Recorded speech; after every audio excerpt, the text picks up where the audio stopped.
Bom dia, galera, tudo bem? Satisfação grande, prazer reencontrá-los bem. Espero que todo mundo esteja bem, as famílias de vocês, amigos, parentes, todos. Espero que estejam vencendo essa situação difícil. Espero que nós estejamos assim, voltando com muita força, com muita garra a esse novo semestre que agora se inicia. Justamente para o pessoal do terceiro ano, que é um momento decisivo que o Enem está aí batendo as portas. Sabemos que o mundo diminuiu de velocidade, mas ele não parou e nós temos que caminhar com ele, nós temos que ir na dinâmica do tempo. Está difícil, está desfavorável, tá, mas vamos ter que reagir, que persistir, que resistir, não desistir, porque na verdade nós precisamos exercer, realizar o nosso sonho, realizar a produtividade do que a sociedade precisa, do que a escola precisa. A escola está aí aberta para vocês, para realizar o sonho de vocês buscar os objetivos, né? E eu estou aqui justamente para ajudá-los nessa situação. Para tanto, pessoal, faz-se necessário que a gente trabalhe com o nosso conteúdo, dê continuidade ao nosso processo de globalização. E está aqui a nossa aula de hoje, certo? Falando sobre os países que apresentam um grande nível de desenvolvimento e os países que apresentam um nível de subdesenvolvimento. É justamente a divisão entre primeiro mundo, que são os países ricos do norte, versus terceiro mundo, que são os países pobres do sul. E a gente ainda tem uma outra classificação.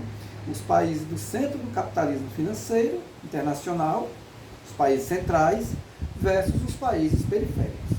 Só recapitulando, quando era na primeira divisão que a gente teve anterior a essa aí, nós tínhamos, na Guerra Fria, a gente tinha primeiro mundo, que eram os países ricos, segundo mundo, que eram os países socialistas, e terceiro mundo, que eram os países pobres. Aí nós temos hoje a divisão entre os países ricos ou de primeiro mundo, tem suas características, que vai dizer cada um, os países de terceiro mundo, ou também os países considerados subdesenvolvidos, e temos os países emergentes, que é um grupo de países mais diferenciado, que é o Brasil, Rússia, Índia, China e África do Sul, que nas aulas vindouras a gente vai explicar mais ou menos as características desses países. Não se esqueça que essa matéria é caível, ou seja, ela cai muito, vamos dizer assim, com as minhas palavras, ela cai muito, ela está sempre com muita frequência nas provas do Enem, nos vestibulares aí de todo o Brasil, né? Então, os países de primeiro mundo, eu citaria Estados Unidos, Canadá, os países da Europa, Japão, Austrália, Nova Zelândia, basicamente esses países que são os pioneiros da Revolução Industrial. Foram eles, começou pela Inglaterra, depois se espalha pela França, pela Alemanha, já na Segunda Guerra Mundial, já na Segunda Revolução Industrial se espalha pelos Estados Unidos, Canadá, chega até o Japão, já na Terceira Revolução Industrial, a Europa faz junto com os Estados Unidos, e especialmente com o Japão. Então, quando esse pessoal passaram a dominar esse plantel tecnológico, eles passaram a dominar o mundo. Eles passaram a ditar as regras do mundo, porque hoje, como o mundo se transformou altamente high-tech, altamente industrial e tecnológico, quem tinha melhor tecnologia era o bambambam. E hoje permanece justamente nas mãos dos países de primeiro mundo. Eles têm bons índices sociais, que é a questão do IDH alto, né? O IDH é um termômetro, é um sistema de medida que vai medir as condições da população do planeta em relação à pobreza ou riqueza, né? Que ela parte por educação, parte por expectativa de vida e o nível de renda, ou seja, se as pessoas são mais alfabetizadas, se as pessoas vivem mais e têm um patamar de salário melhor, certamente eles têm o IDH alto que vai se aproximar, geralmente são os países de primeiro mundo. Quem tem muito esse IDH alto é aqueles países lá do norte da Europa, a Noruega, a Dinamarca, a Finlândia, o Canadá, são países assim que tem esse IDH altíssimo, que chega a quase 1, porque varia de 0 a 1. Quanto mais você está próximo de 1, 0,93, 0,88, 0,95, quer dizer que esse país se encontra numa situação sociopolítica e econômica muito boa. Tá ok? Então, o IDH é uma espécie de termômetro dessas situações. Eles têm esse IDH alto, né? Como também tem uma boa distribuição de renda. A distribuição de renda não é as pessoas ganharem salários altos. A boa distribuição de renda é quando tem um sistema de educação pública e de qualidade para atender as pessoas de graça, quando tem um sistema de saúde pública de qualidade para atender de graça, e que os impostos, pessoal, eles são diluídos nas benfeitorias sociais. Aqui já é diferente, nós somos países pobres, terceiro mundo e tudo, aqui já é diferente. Para você ter para você ter uma saúde, é necessário que você pague em particular. Para você ter um filho estudando numa escola melhor e tudo, ter um melhor aprendizado, você tem que pagar uma escola particular. Dá uma diferenciação muito grande, quer dizer, você paga de novo essa situação que os governantes, como eles estão aí na vanguarda, no topo da administração dos nossos recursos, eles poderiam desenvolver política que prevalecesse essa igualdade social. Então, a igualdade social é você pagar melhores salários, dar uma educação, uma segurança, um sistema de moradia, um sistema de saúde melhor para a população. Coisa que aqui não acontece. As pessoas não se politizam e acham que o governo não... Se o governo fizer, ele está fazendo caridade. Não, ele deveria fazer a obrigação de dividir essa renda, porque essa renda é produzida por vocês, pelo pai de vocês, pela sociedade de um modo geral. A política foi criada justamente para fazer esse meio de campo, digamos assim, essa interlocução, intermediação entre a produtividade que o povo faz versus o funcionamento do Estado, que poderia ser feito de maneira mais democrática, mais igualitária. Eles dominam a tecnologia de ponta, que é a high-tech, né? Citei aqui a nanotecnologia, né? Que assim, você distribui os robôs, olha que coisa fantástica, micro-robôs, assim, nano quer dizer assim, 1 milímetro dividido por 1000, então é um mundo micro, um mundo nano, em que você espalha, vamos supor, assim, 30, 40 computadores no corpo humano, hoje você tem 16, 17 anos, para você descobrir que você vai ter Alzheimer com 60, para você descobrir que você vai ter um câncer com 50, olha aí que patamar industrial tecnológico nós temos. Como também na robótica, esses robôs que a gente vê aí nos filmes, nas fábricas, nos documentários e tudo, fazendo os carros, implantando chip nas pessoas, esses robôs fazendo computadores, montando peças sobre todas as formas. O poder do computador, que a gente poderia colocar em informática, o poder da indústria aeroespacial, de chegar a conquistar a Lua, agora estão chegando a Marte, todo esse controle está na fonte de pesquisa das universidades desses países ricos, né? Eles são controladores dos organismos internacionais, o FMI e o BID, né? Eles que tomam de conta, por eles terem um patamar industrial tecnológico mais avantajado que o terceiro mundo, eles passam a dominar o dinheiro e passam a emprestar. Então, quem é credor, quem tem dinheiro para emprestar, assim no caso, o primeiro mundo empresta para o terceiro mundo, para os países pobres, certamente vai levar mais a vantagem, que nós é que iremos pagar o juro, nós é que iremos se dispor das nossas riquezas para pagar esse juro dessa dívida externa, dos endividamentos externos que nós temos mundo afora, né? São os países do centro do capitalismo mundial, né? São donos dos bancos, das instituições financeiras, das multinacionais, das grandes financeiras, das bolsas de valores, é eles que são o centro, o terceiro mundo, os países pobres, fica só como coadjuvante dessa situação. Eles têm uma austeridade nas políticas sociais, né? Ou seja, os governantes tratam com maior responsabilidade, não que esses governantes sejam bonzinhos, galera, mas porque o povo cobra, o povo exige, o povo está na rua, o povo está fazendo greve, o povo está indo para as redes sociais sempre, cada vez mais, pedindo que as políticas sejam renovadas, as políticas venham para atender os interesses do povo. Coisa que aqui no Brasil nós não fazemos. A gente vota, se esconde dentro de casa, 4 anos fica reclamando e vai votar no candidato pior que a gente já votou.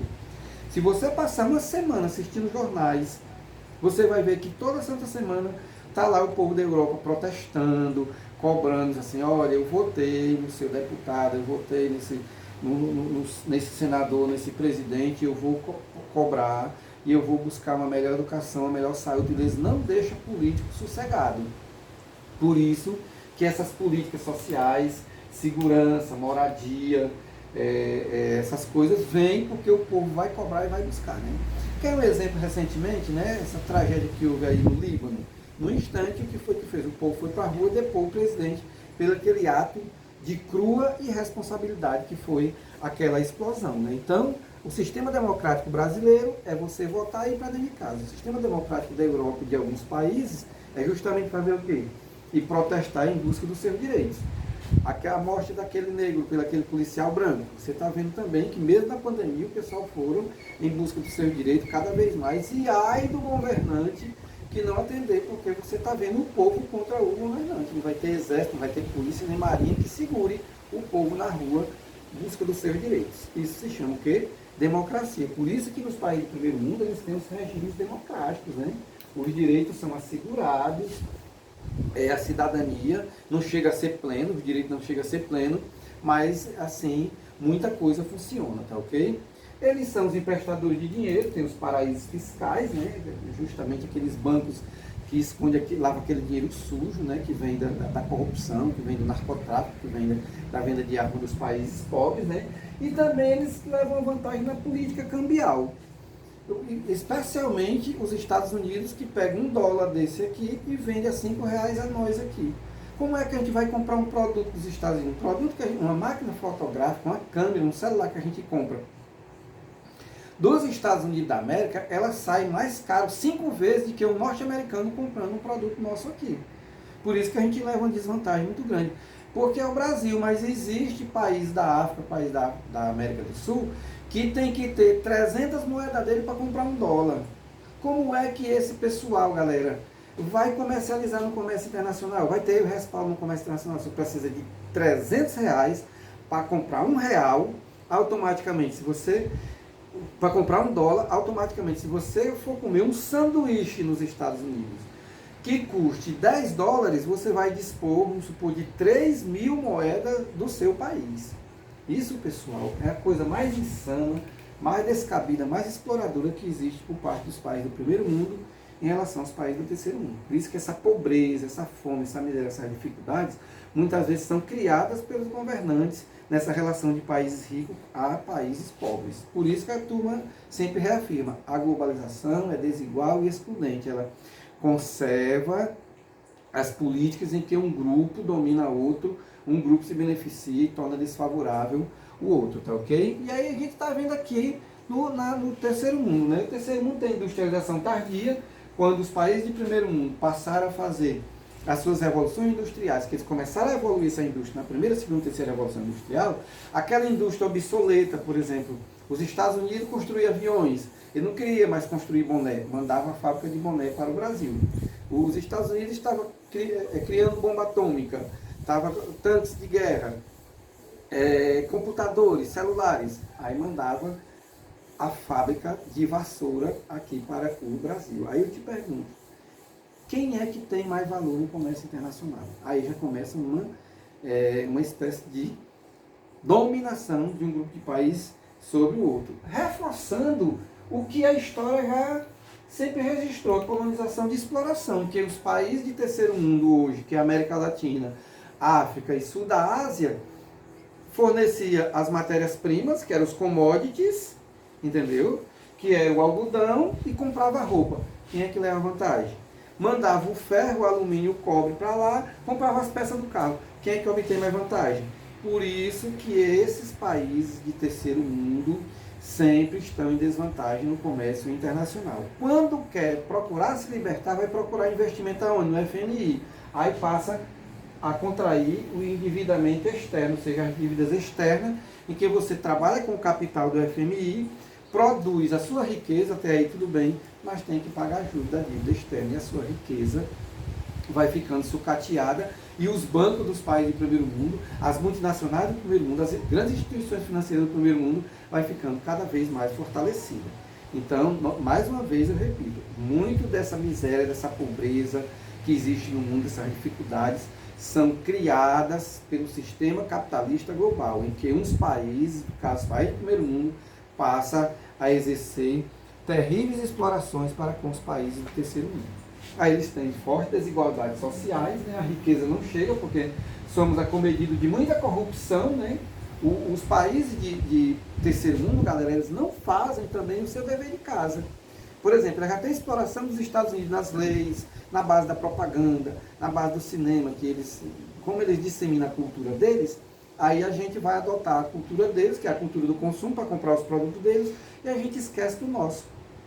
É mais interessante eu tomar uma Coca-Cola com um sanduíche da McDonald's de que eu fazer assim uma galinha caipira bem feitinha, tudo para mim almoçar com a minha família e tudo, né? Eu vou ter que priorizar o quê? O que está na propaganda? É justamente o McDonald's e não a galinha da titia Anastácia, que foi produzida ali com mais sabor, mais nutriente e mais saudável para o consumo das pessoas. Então, assim, esse sistema de corrupção, que eles têm uma legislação tendenciosa, umas leis que protegem essa corrupção. Não, está na lei, mas a lei é mal feita. Não, isso aí é lei, sim, mas a lei foi tendenciosa para o mal. Quer um exemplo? Quer um exemplo de lei que é tendenciosa? Se eu for um deputado, eu posso fraudar um horror de coisa, eu posso fazer licitações fajutas, mas como eu tenho mandato, eu tenho o quê?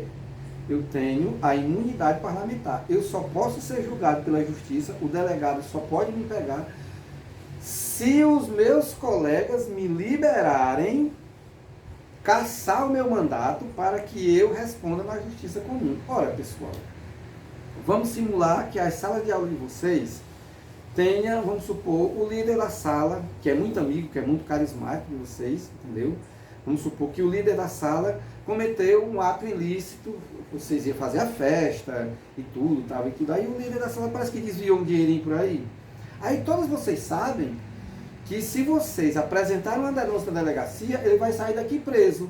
Talvez 2, 3 de vocês digam assim, merece, porque ele roubou, porque ele errou, tu tem que pagar na justiça. Mas a grande maioria, não, rapaz, é o nosso amigo, ele é filho do compadre Zé, mas a Dona Maria, que mora ali no Coqueiro, que mora ali no Caracará, e não vão fazer isso pro rapaz não, o rapaz vai ser preso e tudo. Aí fica assim, um feijãozinho com arroz ali, que acaba todo mundo encobrindo o defeito. Assim acontece no Congresso e no Senado, nas câmaras de vereadores, em que os próprios companheiros protegem de uma falha terrível que ele cometeu contra a nação. Por isso que nós dizemos que o cara faz as coisas erradas dentro da lei. Por isso que lá se vai as fortes desigualdades sociais. Também tem regimes antidemocráticos, sistema de ditaduras. As pessoas não conseguem fazer assim um regime de 3 poderes e tudo.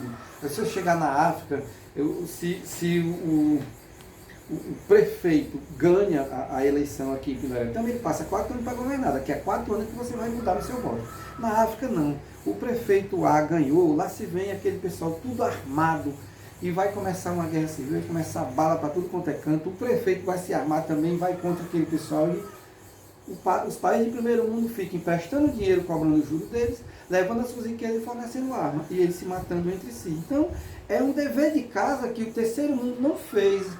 Ajeitar os seus regimes tribais, os seus regimes racistas, os seus regimes fundamentalistas, que é o que acontece muito nas sociedades islâmicas, que os grupos islâmicos se degladiam entre si, queimam o dinheiro do seu petróleo todo em guerra e ninguém sai a fazer um sistema democrático, um sistema igualitário, um sistema que as leis funcionem, que as normas da sociedade funcionem, e eles têm que cada vez mais abrir um fosso econômico, uma cacimba muito profunda que eles não conseguem sanar essa problemática, e cada tempo que passa vai ficando piorando cada vez mais, que nós temos, pessoal, mais ou menos uns 15 estados falidos.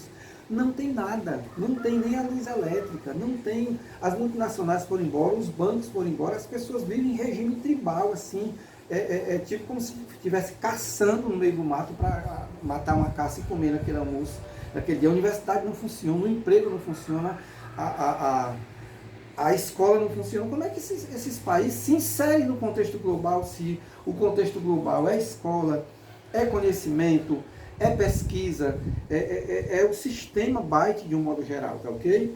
Então fica assim, muito claro o que é ser um país de primeiro mundo, o que é ser um país de terceiro mundo, tá ok? Eu espero que os meus conhecimentos que eu passei tenham servido para torná-los mais inteligentes, mais capacitados. Não deixe de fazer as tarefas, mandar para nós corrigirmos, dar sua nota e a vida seguir em frente de maneira produtiva e pacífica. Bom dia!